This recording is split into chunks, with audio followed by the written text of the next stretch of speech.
U.S. President Donald Trump on Wednesday announced that his administration will impose a tariff of about 100% on semiconductor chips imported into the country.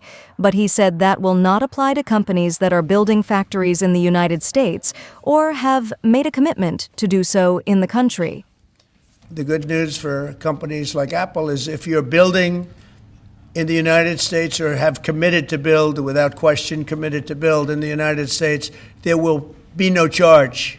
In other words, we're not going to be charging. So a lot of countries, a lot of companies are leaving various other places and they're coming to the United States. So in other words, we'll be putting a tariff on of approximately 100% on chips and semiconductors.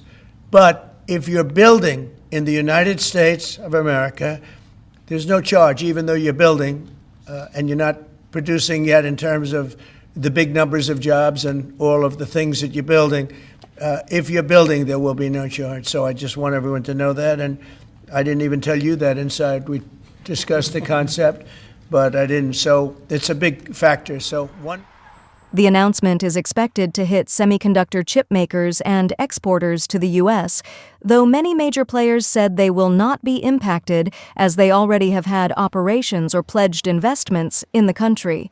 South Korea's trade negotiators said Samsung Electronics and SK Hynix will not be subject to such tariffs.